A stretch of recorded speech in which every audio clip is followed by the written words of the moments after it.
Hi everybody, and welcome to episode 9 of Reservoir Red Dogs. I'm Matt Ford, and unfortunately I have to start off today with an apology. Now Paul's written this, so I've got no idea what's going to Just read the words, man.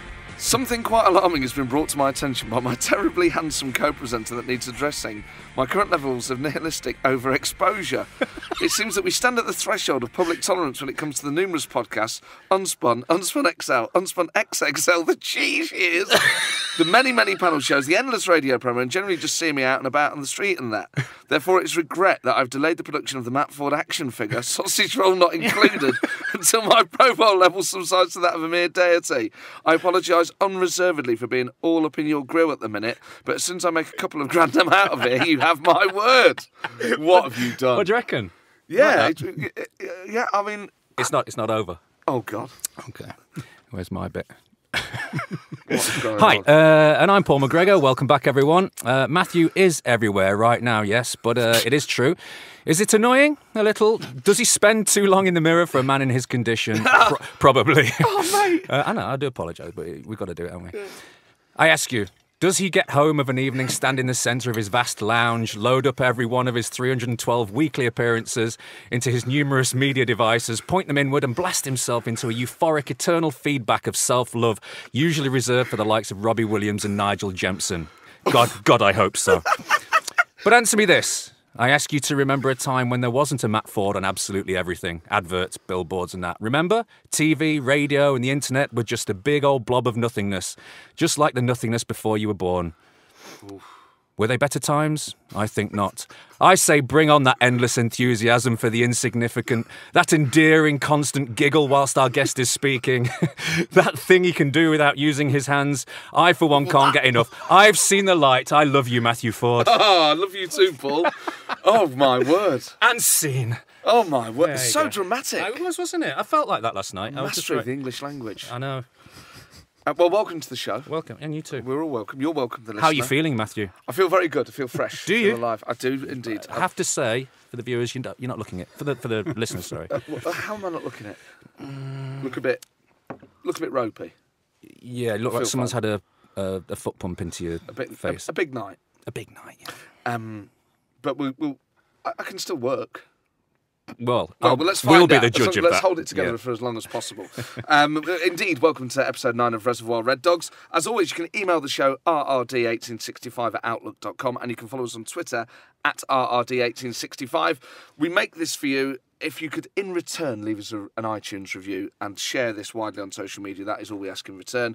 And today, I am delighted. I know so many of you excited about today's guests, the one and only Mr. Johnny Metgod. The big Dutch international gives himself a long run. Oh, and didn't he drive him home? And it went straight in. It seemed to go above Bill Park's head and in under the post.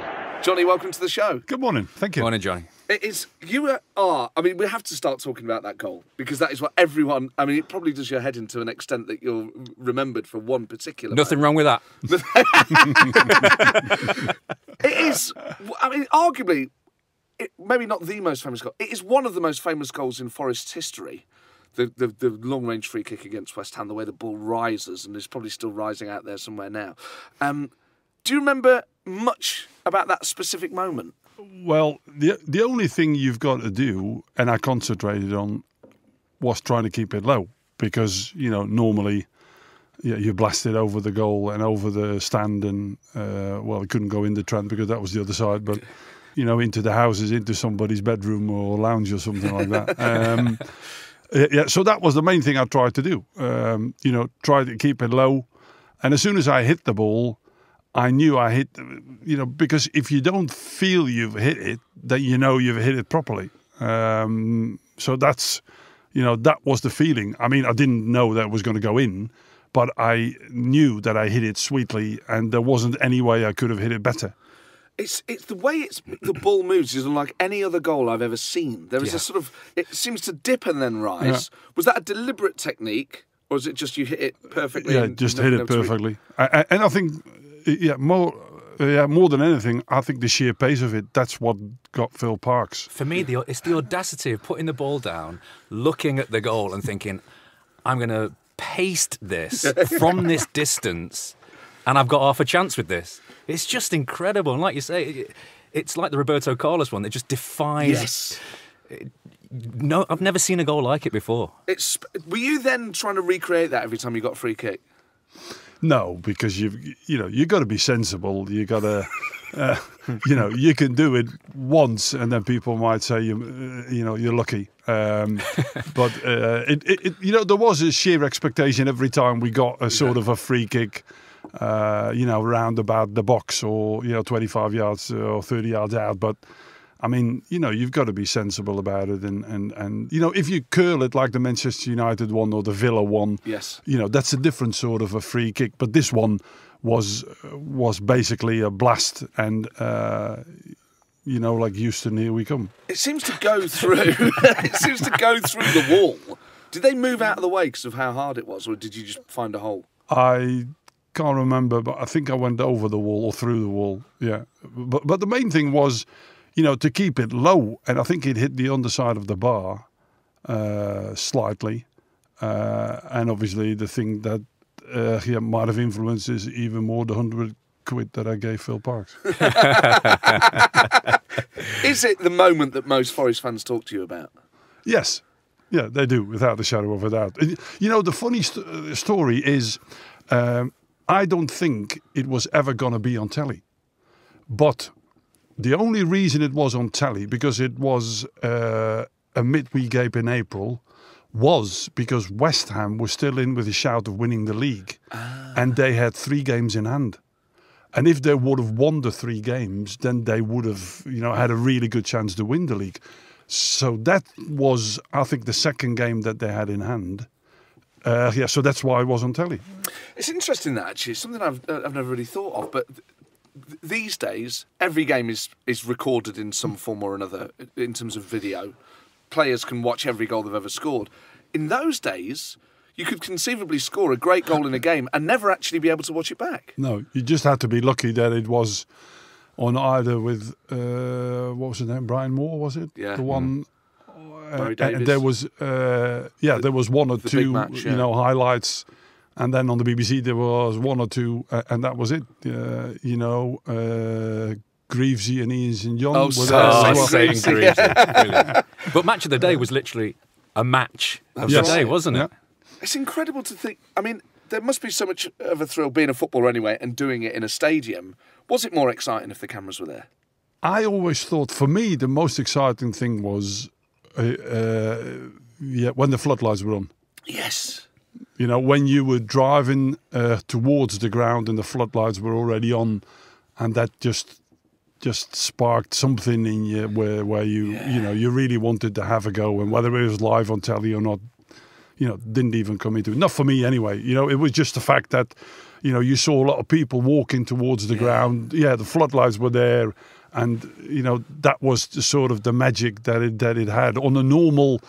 Like a normal sort of autumn day or a summer's day where there wasn't any floodlights, it wasn't the same. Not the same intensity, is it? No. And back then, Forest had proper floodlights on every corner of the ground, Yeah. the proper old school, not the ones that run across the top of the stands. I used to love that drive, Johnny, across Trent Bridge when all the crowd, all the fans are walking over there. Oh, it's a good. But that's the buzz. That's what I think is with all due respect, I think that is the older grounds or the old grounds. Yeah. They've got more atmosphere like that. The newer ones are sort of, they're tucked away near the motorway or, it's not the same. The atmosphere, I'll never ever forget Roker Park.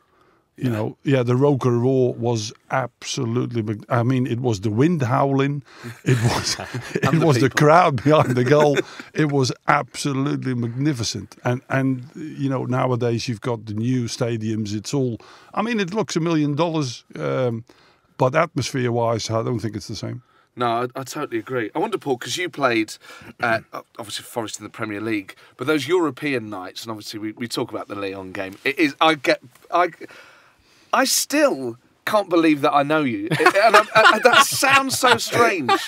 But I had a season ticket at the time. I was there as a kid and watched you score that goal against Lyon. It was one of the most magical nights of my entire life, and it really was. Have we not covered this already? I know we have. Show 1 or something. But what I was going to ask was, the focus of the entire country was on Forest at that point. We were the last English team left in Europe. Did that add any extra pressure or any extra excitement, or was simply playing in a knockout European tournament enough? Being sat on the bench, you kind of, I guess you do all your build up when you're in the lineup. Yeah. You get all your build up done, but you're getting this job done. When you're sat on the bench, you can kind of, especially as a young lad, you're feeling the gravity of the game. Yeah. And as the game goes on, all you're thinking is, get me on that pitch. Yeah. I am going to. If I get on that pitch, I am scoring a goal. And you did. Well, yeah, I'm just happy Bobby didn't, and it was me. But yeah, that's all you were thinking, and whoever's on that park, be it Brian Roy, Kev Campbell, big stars, great players. You're just thinking all your history's there. How you've grown up as a kid, every game, all your winning goals and all that kind of stuff. Right in that moment when the gaffer says, "Come on, you're going on. I want you to run them ragged." Is that what he said? The rush. I mean, I'm tingling now, but the rush from that, when you stood on that touchline with Bobby, going on with your mate that you're playing with in the reserves week in, week out, and I knew we were going to do something special, me and Bobby. I just knew it. And the second we went on, I think someone put a ball over the top. Yeah. Because I think everyone was just like getting behind them. And they just, it was a good game. The two centre halves were fairly tired. How me and Bobby just turned them and ran them absolutely ragged. They were dragging our shirts, telling us not to go anywhere. They just didn't want two young upstarts on the pitch. So the gravity of the game, was very real to me. And I can remember, when you have a rush of excitement about something, I had that constantly for those final, I think it was like 15, 18 minutes or so. And was it, obviously it was 96. Mm-hmm. Were there mobile phones then? Were you getting text messages off people, or was it slightly before? I understand, really like old-fashioned there. I can't remember having a mobile phone then, no. So any messages? It was like the fridge, wasn't it? The fridge. We had the fridge. Did you have them in your day? No. What to say? Not a chance. Hello! In terms of like getting messages from the public or well-wishers, email, post? The phone wasn't ringing at home when I got back because it was late. The very first sort of how I understood it had been received were the papers the next morning. So being still in bed and hearing my mum screaming the next morning, "Oh my goodness, look at these!" Every newspaper, the back of every national newspaper was that photo of me trying to be Liam Gallagher. And have you kept any of those? I think my brother keeps all kinds of stuff like that. So I think there's a load of them. Here's something I can't believe I haven't asked any other guests this. Did you get much fan mail as a Forest player? Like letters? Yeah, got a bit. I don't think there were emails and all that sort of stuff, and texts and phones, and so not. But handwritten letters. Yes, and what I do remember is when you got to the game, to the stadium, a lot of people were outside and asking for autographs and all that. That was, it's part of the job, isn't it? You've got to be professional, and those people take the time, to create all sort of books and photos and whatever. So I always thought it very, very rude just to sign one very quickly or two very quickly and then move on. Don't you feel like the moment's kind of gone though when you get one of those guys that has 13 books, Yeah, the only thing I always say, because I think it's sort of an English expression, isn't it? Can you sign this couple, please? and then I say, is it a couple? Yes, it's a couple. Okay then. Okay. So let's get this clear. A couple is two. Yes, that's what I'm like. Yeah, that's exactly what I say. Yeah. So if people wrote to you, did you get letters from fans? How did you get it? Yeah. Because I used to write to Stuart Pearce, and I always wondered. I know this You've just admitted that on air. Oh yeah, but it's fine, isn't it? He wrote back to me once, and I've lost the letter. Oh, that's great. It's one of my biggest regrets in life. He wrote me back a lovely handwritten. I invited him to my 7th birthday party, and he couldn't go. Oh, that's a shame. But my granddad was livid with him because at the top of the letter that you write, not because he didn't turn up, it would have been quite unreasonable, to be fair. At the top where you write the address of the sender, he'd written Notts Forest. Oh yeah. Stuart Pearce had written that. Oh. Club captain Stuart Pearce had written Notts Forest as the address. My granddad was like, "What is going on here?" But he wrote me back a lovely letter, and I can't believe I lost it. A handwritten letter from Stuart Pearce. Call yourself a Forest fan. Yeah. I think I took it in school. I reckon someone nicked it. You It's know out the there ones- somewhere. The ones for me that stood out, now I'm thinking about it, are the German ones. They wrote you letters trying to do their best in English. Yeah. And German Forest fans. yes. Yeah. Ebby? And well, I've got a clue, but they were just. They were just trying to come up with English and then usually coming up with Notts Forest or something like that, where you're thinking, oh, what's happening here? But, yeah, bless them for trying. And would you reply to many? Would you reply to many? Yes, I always replied. I wonder if anyone out there has I got... always replied. But to be fair, I only got 5, so that was okay. Quite nice. Oh, you probably wrote them longer reply letters than they'd I can remember Stuart Pearce getting a letter from John Lydon, a handwritten letter from John Lydon from come the through. Pistols. And I can remember him just going, Macca, come over. And he was like, have a look at that. I sat next to him and I was like, dear Stuart, thank you for, all the it was really polite introducing them on stage. Because in their comeback, he introduced them, didn't he? Him and Gareth Southgate. And I was like, please let me have that. And he was like, no chance. So where would you get the post? Would it be left... I imagine it being left on your kit when you get in the changing room, or was there like a pigeonhole with... No, you just keep imagining that, if that's how you want to imagine it. It's fine. Would they say, Paul, just on the table. Yeah. And would people send you stuff? 3 young boys coming at you team. Big sacks. So how many letters would you get at the peak of your powers? How many letters would you get a week? I don't think my powers have peaked, to be quite honest. Okay, but, okay. I don't know. A handful. So not many. I imagine No. hundreds and hundreds. No. So actually, Pearce was reading all my letters then. Yeah. Absolutely. He only replied once. Johnny, you joined Forest in 1984, and the period, it's a fascinating period in Forest history, after the European Cup success, and then before what some people call the second wave of going back to Wembley in 1988-89. What was Forest like in 84? Did it still feel like a European champion club, or had things started to wane a little bit? In 82, they already wanted me to sign, but I signed for Real Madrid. Wow. Fair enough. Yes. So I was at Madrid.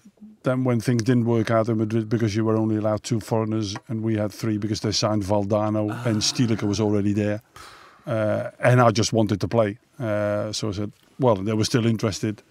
Yeah, so I came over there. So everybody kept asking me, well, what is Forest compared to Madrid? And obviously, you can't compare it. No. But the one thing that was there was the warmth of of the people, of the squad.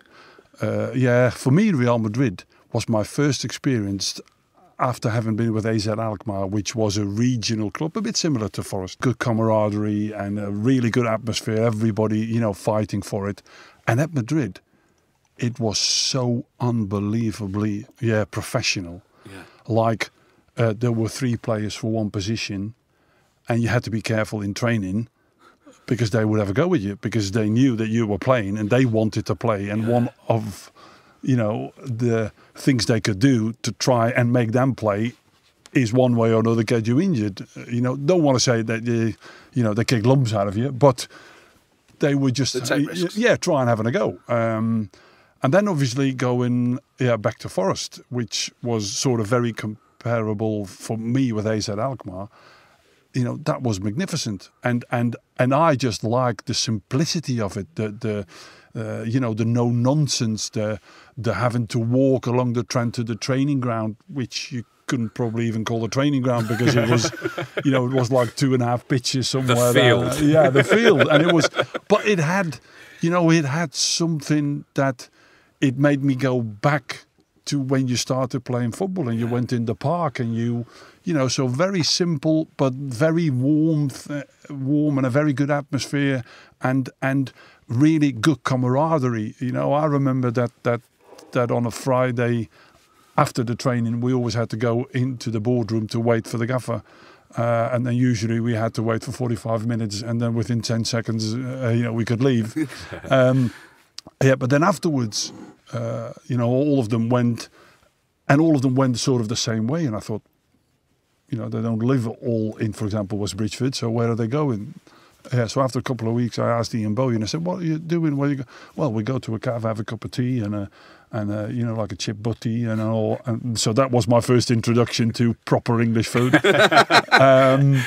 And we all sat together there with 15, 16, 17, 18 guys in a cafeteria and you know, those sort of things are, nowadays are just absolutely non-existent. You know, there is no way you can do things like that. And I think the camaraderie that comes from it, if you do it together, you know, if you do it with 3 or 4, it doesn't have an impact. But if you do it with 15, 16, 17, 18, it's like, you know, and those sort of things, that was absolutely magnificent in my days. You know, the simplicity of it, the camaraderie of it, and you know, trying to achieve whatever success there was. But that was the same with Antonio's on a Friday, wasn't it? You know, it wasn't necessary, but you're all sat down having a meal together, and it was relaxed, and it was, you could have a glass of wine or a beer. You know, it was not, there was no one getting leathered in my day, but it was like you could have your steak and whatever you wanted, a glass of wine on a Friday night, and it was just, let's all have a meal together, let's socialise, you know, it's just clever. Do you think managers will be able to do that now?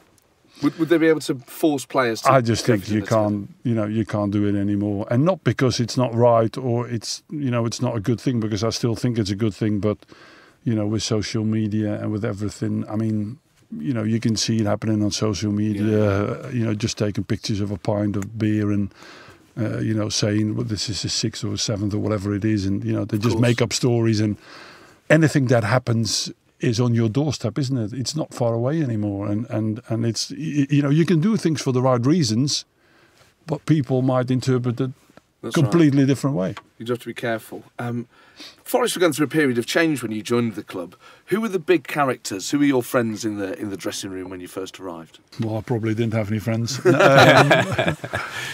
it was obviously the captain, Ian Bowyer, because, you know, he helped you out being new, and John Robertson came back, yes, that's right. and was there. Paul Hart was still there. Bryn Gunn, for example, Gary Mills, Stuart Pearce. So it was a mixture of, you know, of characters. And the one thing I remember after the West Ham goal, but after the Man United goal as well, that Ian Bowyer came up to me and said, "Johnny, we don't want to insult you, but we're not going to try and catch you after you scored a goal like that, because you seem, if you were only that quick in a normal game and not after you scored the goal." We've had a lot of emails from admirers of yours, as you'd imagine, Johnny. Johnny Lawrence has sent an email. He said, my favourite ever memory of Johnny Metgod has to be that free kick at the end of the Forest Man United game. We were 2-0 down at half-time, and he only goes and wins it for us in front of the Trenton in the last minute. One of my favourite ever games. Me and my dad had a tandem ticket, lower executive stand. I am now 49. Keep up the good work, you Reds. After having scored the winner in injury time, because on the scoreboard you can see the 90, you know, people forgot how bad I was in the game. I was just absolutely awful. But if you score a goal like that and you win the game, that's what you're there for. Then the world changes. All is forgiven. That's it. I mean, that is, I suppose that's just the fickle nature of football and football fans, isn't it? You know, we've all moaned about players and they've scored. I used to my eternal shame, Marlon Harewood used to drive me berserk. He was permanently offside for about 3 years. We said this last time, didn't it? And then he just like burst the net. I know. And I remember having a season ticket in the Upper Trent, and he scored, and I went ballistic. And the bloke who had a season ticket next to me was like, "You're not slagging him off now, are you, mate?" I was like, well, yeah, he scored, hasn't he? It was a bit of a lesson, really. That we'll have to get Marlon in here. We'll have to, yeah, really big character. But in the period that you played, John, it was proper terrace culture, wasn't it? There was hooligan culture then. Did you ever feel? Did you ever play in any games that felt edgy? Well, edgy because of the players. But did you ever, pitch invasions no, nothing like that? No, nothing. It was. You know, it could get hostile, but that was because of the players or because something happened in the game, but not because of crowd. No. Do the current squad appreciate that you played for Forest and are a figure at the club? I haven't asked them. Do you know who I am? I think. Hey, look at this one. I think the best answer probably is when they heard my name, they go on Google or Wikipedia or YouTube or whatever, and that's how they find out. Because you've been a player, a coach. You coached at Derby. Was that emotionally difficult? Yeah, it was, of course. I mean, but it was people asked me and still ask me the question, why did you go to Derby? Because it's a job, because somebody offers you a job. And if you're a coach, and I went along with Nigel Clough, and I was happy to have a job, and that was, the big rival with Forest, but Forest didn't ask me. So, if you, you are a coach. I even went to America, to work for the Colorado Rapids. And so if you're offered a job, and you think it's a good job and, it's a nice challenge, then you do it. It's as simple as that. And that's got nothing to do with, history or whatever, because I remember the first time that I played Derby when I was playing for Forest. That was in the League Cup.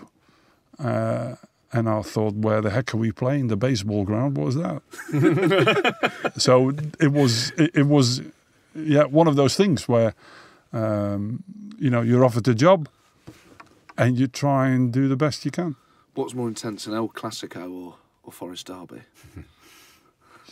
I think I would have to say El Clasico because of the number of spectators that are there in the ground. That's one. It's the tension between two absolutely, probably the biggest clubs in the world. And I think over the last maybe 10, 15 years, it was always a case that a Catalan club was playing a Spanish club. Did Matt ask that seriously then? Well, hold on. Of course, El Clasico is a bigger game, but I just wondered if football culture as it was in the 80s, it might have been spicier at Forest Derby. I don't know why I've got so annoyed. I mean, I realised it was a stupid question. But the last thing, not to ask it. The last thing over the last 10 years or so is obviously the issue between the Spanish and the Catalan. Of course, the independence and that has become even more important now. So that's more of an issue, rather than the football. It was always a matter of Spain versus Catalonia. Yes, but now it's even more than that. So Forest Derby, a close second. A very close second. When you were coaching at Derby, if you played Forest, was that?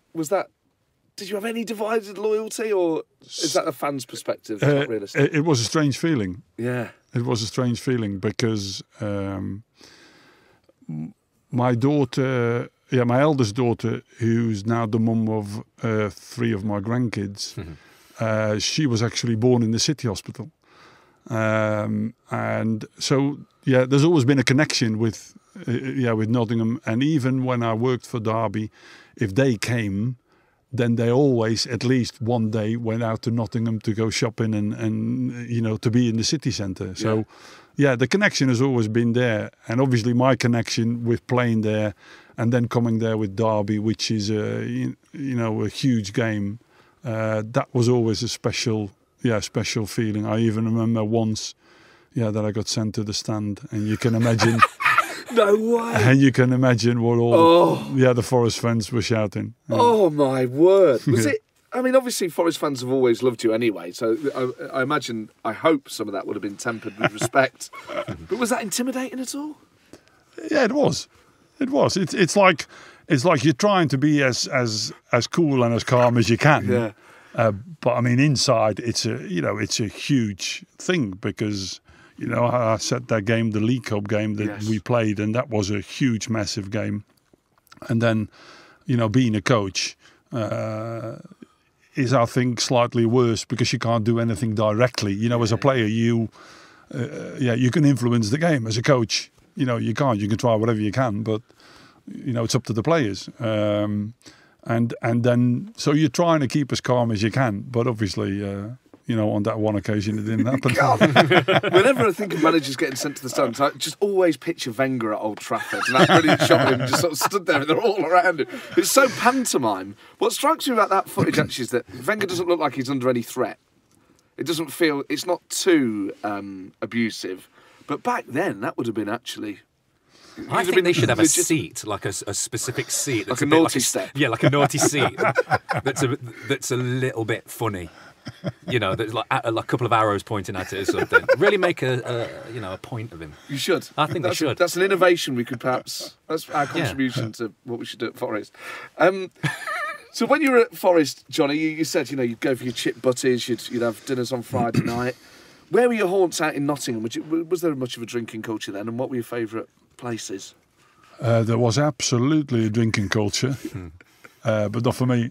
Really? No, not for me. I was tea. That was it. Nice cup of tea. Yeah, nice cup of tea with a biscuit, and probably a few biscuits as well. But I wasn't. I was living in West Bridgford. Up the road was called Sherborne Road, up Musters Road, where the road goes slightly up. And I was, being a true Dutchman, I often came on the bike, which was all right going to the ground because I was going down the hill. But then after a game coming back, it was, the hill seemed slightly bigger and higher. So you would play 90 minutes and cycle home? Yes, I would. Fantastic. I would. The fitness must have been incredible. Yes. And there was, and I'll tell you, because you were talking about steaks and everything. Yeah, I love steaks. You love everything. We had a pre-match meal at the Windsor Lodge. Do you remember the Windsor Lodge, the Ratcliffe Road? It was right, yeah. in the bend, and it was there. And they had a snooker table there, and so we had to be there for 11:45, and then at 12 o'clock you had your pre-match meal, which I just had a steak. And nowadays that's unheard. That's just. It's not on, is it? I mean... Well, you're not going to digest that before a game, are you? That's just going to sit there like a lump of clay. It's like Matt's colon or something. But that's maybe why I scored against West Ham and Man United. So who's to say that, that didn't influence things? I'm not sure, but, times change and all, physiologists and all that sort of stuff. And signed everything. So, I mean... I'm not saying it's wrong, but we played football, in those days, and arguably, people would say now, but the football is nowadays it's a lot quicker and it's a lot more physical and all that. But times change, and I was one of the few actually who had a steak, but still I had a steak. Do you have any memorabilia or items from your career? No. I might have a few stuck somewhere, in the attic somewhere, but no old boots or programs, no. cuttings. Well, the only boots I've got was the very first boots I got from an Adidas contract. So my wife had them made in silver, and that's now somewhere. Cool. What Adidas were they? Like Copa Mundials. Oh, okay. But they were the very first ones. Sort of after I signed the contract with Adidas. Wow, that's really cool to have them made in silver. What, just silver colouring or not like solid silver? No, silver colouring, just sort of a layer over it. Yeah. Ridiculous question number 2 from Matt Ford. Well, you never know, do you? I think people do know, yeah.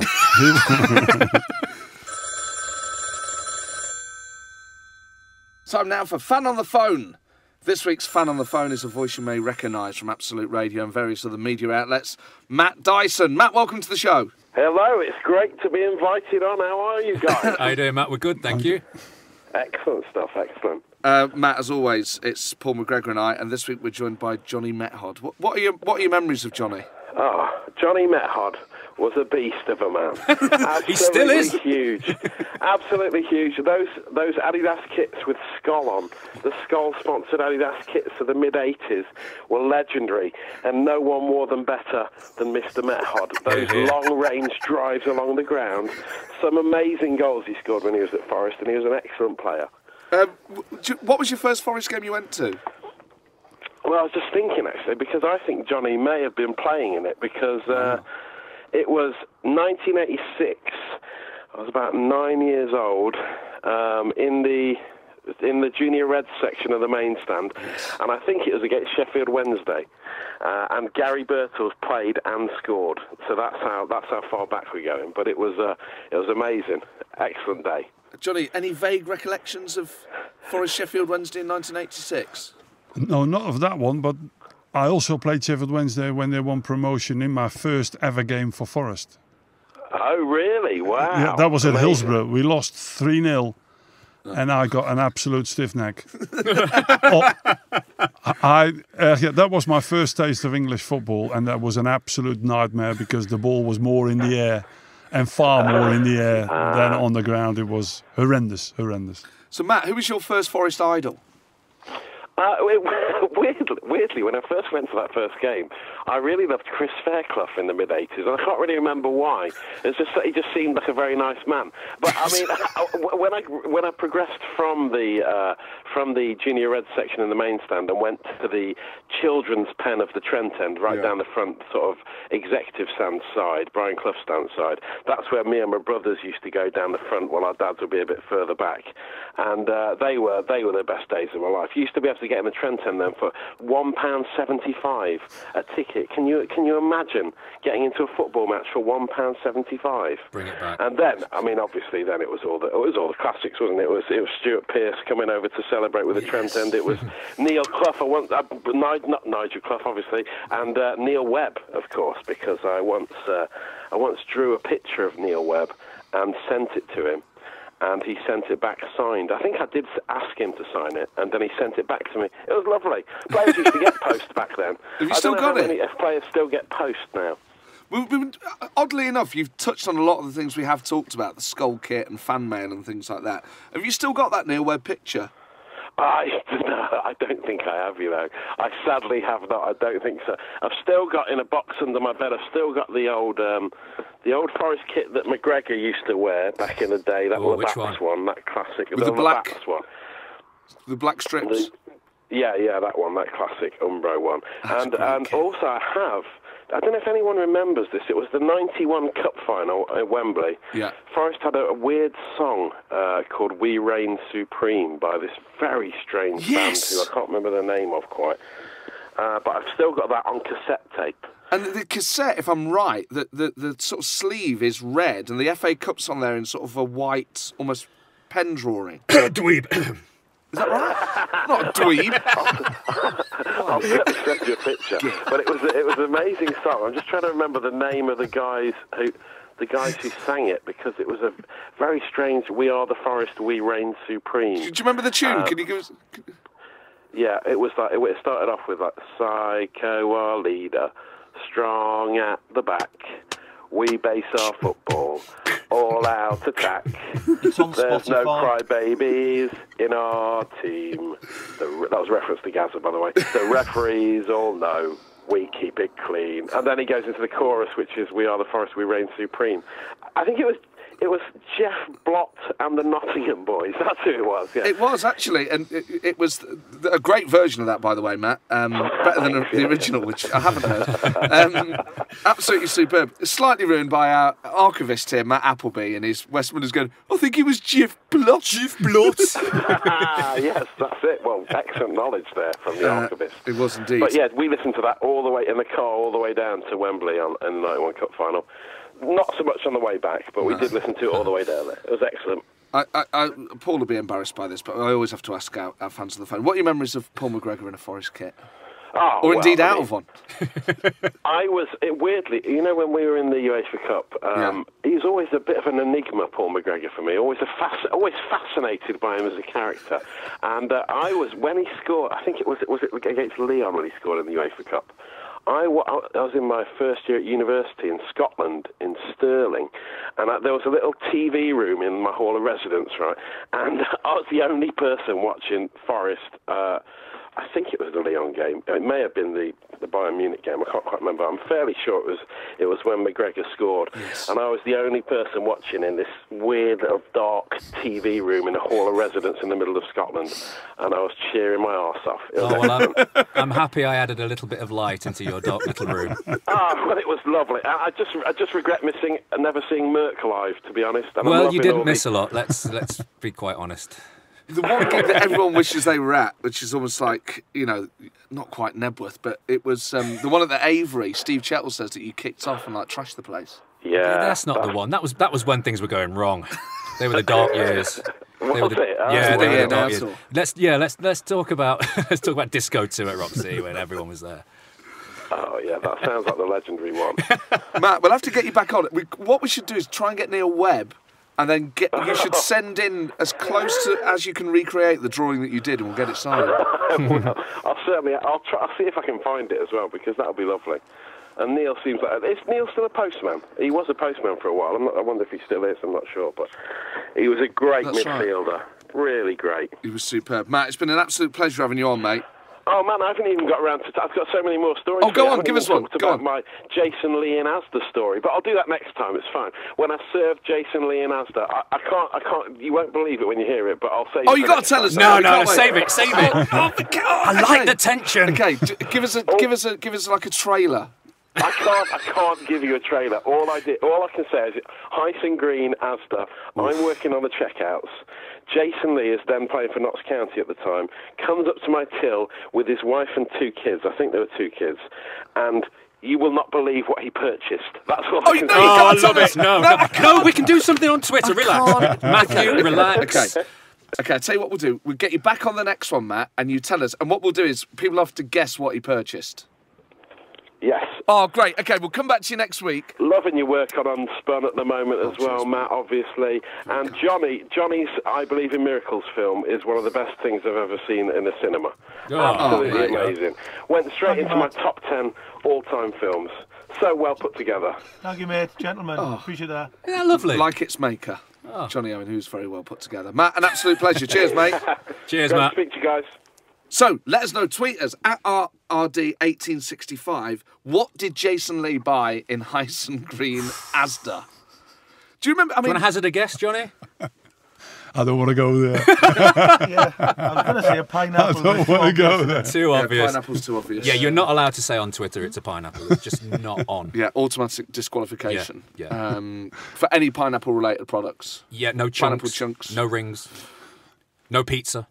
A very good Hawaiian pizza would be ruled out. Yeah. So don't try and go left field. No. I'm telling you right now, Paul McGregor is on to you. Like a sniffer dog. Yeah, no cheese on... Because you can buy cheese on sticks now, can't you? Cheese and pineapple on sticks. Like party things from the 80s. You'll remember those coming to England, yeah. So what do you think? We should all have a guess. Right now? Yeah. A Frisbee. Ooh, nice. That's my guess. Really thinking about this. Just say the first thing that comes into your head. Bubble bath. I don't know. That should be a regular feature. What's the first thing that comes into Paul McGregor's head? And I'll just surprise you with it at any point. Really shouldn't be.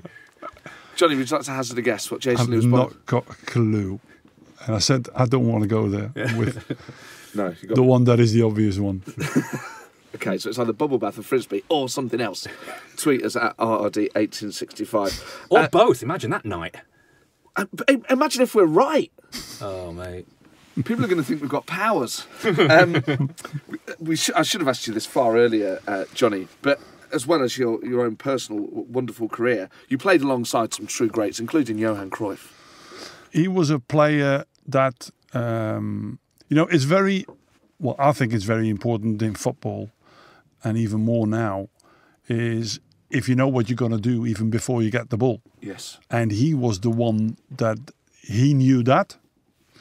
And when he had the ball, he could actually sprint with the ball. And then when you thought that was full pace, he still had another 20% left to give it even more.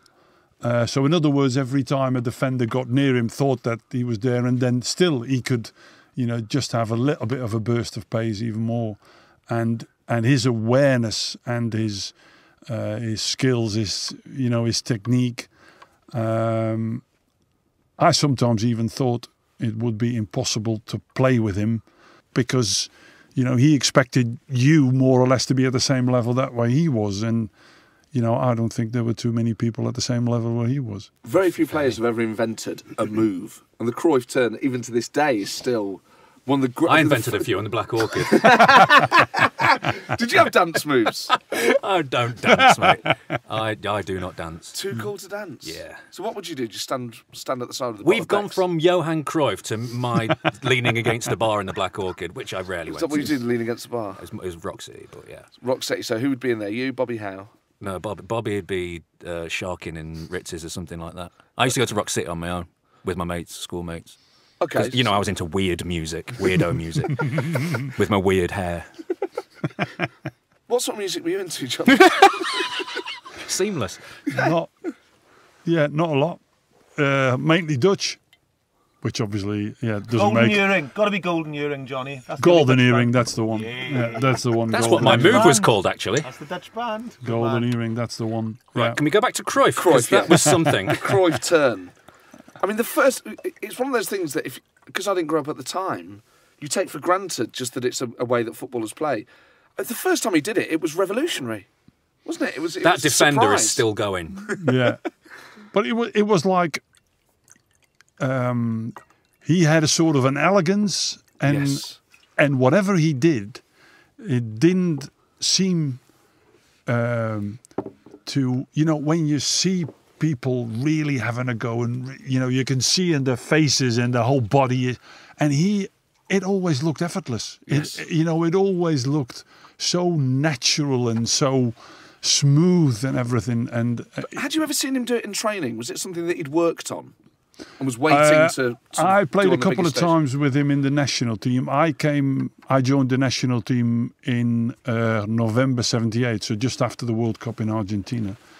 He could literally, in training, just stand still and point everybody in the direction that he wanted them to be in, to be able to keep the ball and to keep the ball moving. And, it was very, well, in a way, it was very simple, because he said, if you play and move, it will be very difficult to defend. If you play and stand still, it's going to be a lot, easier to defend, even for not such a good defender, but they can still. But if you move, and if you move the ball around, that's where the total football came from, Yes. in the sense that, yes, you had all sort of positions covered, but it didn't matter who was covering what position, as long as his position was covered. And that's what the play and move was all about. Very basic, but, ever so true. And highly effective and very entertaining to watch. I've just remembered something. This go. sounds so strange, but I went on holiday to Holland for 3 weeks in the summer of 1993, and it was. This is going to sound so pathetic.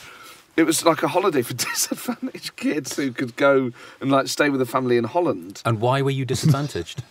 Just economically. Apart from... It's economic disadvantage. Not phically, though, however one would Oh no, guess. yeah, but I mean, apart from the obvious, but it was it was through the Salvation Army in St. They sent a load of us to Holland to stay with families, and I got really homesick and I really missed home. I remember watching. That's so strange that this is coming back to me. There was a Dutch game on telly. You were at Feyenoord at the time, I think, and you were playing in it. And I was like, that's Johnny Metgod. He used to play for Forest. And literally in a 3-week period where I think I cried every day because I missed my mum. That was the only happy memory I have of that holiday. That and going to the De Boer supermarkets to get Orinoco chocolate spread. But you playing for Feyenoord. I can't understand that, because Holland is such a beautiful country. Such nice people living there. I know, but I was away from How home on without earth my could you mum. be homesick for England? nothing. I know, but I know. I'm sick of Snedden. I know it's because it's not like I was there with my mum. I was away from it was my mum I missed, I think. God, where am I going with this? You just want a hug off Johnny, don't you? But I That's all remember you seeing- want. I remember The other to this thing, day I was seeing going to all the ask you, Oh yeah. very simple. If you see, written down, Metgod, And I've pronounced that. how would you pronounce it? I would say Metgod, but I just presume that it's Method because it's not English. So I just presume it must have a more exotic pronunciation. But how is Well, it? first of all, Holland is not exotic at all. And if you just see Metgod, It's Metgod. it's Metgod. Because I think I've hedged my bets. I think I called you Metgod at the start, and then I've done a couple of Methods. I've been corrected many a time calling you Johnny Metgod. Who by? Everyone back in the 80s is Method. Everyone back in No, the you know- Everyone. millions of Madonna. You know who started it off? Who? It must have been either John Motson or It would have been Brian a Moore, commentator, because that's they, right. they sort of said it. It would be. That's exactly what it'd be. And then once you hear someone in authority say Method, for years we've been misled. It's on a wake up, sheeple. But It's if you Metgod, like, the truth is here. if you like in English would see Metgod, you would say Metgod, wouldn't you? Yeah, I would. Yeah, of course, yeah. That's the I think, the most common thing. I'm But so glad we've been put right. This is why this That's it. podcast is fantastic. We're bringing the truth to people. We are. We're telling the truth. It's like Alex Jones and InfoWars, man. This is like we are slaying dragons here. So is it like when you were... This is Illuminati level. So in England, when like Smith, or you might have been a blacksmith or whatever, Yeah. did somebody in your family actually meet God? Oh, that's a Back in great the day. question. probably, Is it religious? probably, Can I just say, I got told off for asking if Forest Derby was as big a game as No. El Cruyff. You've just asked if anyone in his family met God. but that's, well, that obviously met God. Yeah. If you translate that into Dutch, it's with God. Oh, okay. So what I think is very, very, logical that he was either a referend or whatever. Well, man of the My cloth. great uncle, like grandfather, was With something God. to do with the church, or A holy Yeah. man. A holy man. Yeah. Well, I wouldn't go as far as that. I think if you look at me, there's not much holy about me. Do you remember any chants about you, Johnny, when you were a player? Any? Chants? What would fans say? If fans sang your name, were there any particular... No. There will have been some. There will have been some. Must have been. But either I didn't understand them. Johnny, it's been an honour having you here. Thank you for Absolutely. giving It's us been an that. absolute pleasure. It's an honour to meet you. Johnny, we're going to end by giving you the chant you should have always had. And we're going to pronounce your surname properly. One Johnny Metgod. There's only one Johnny with God. One Johnny with God. There's only one Johnny Metgod.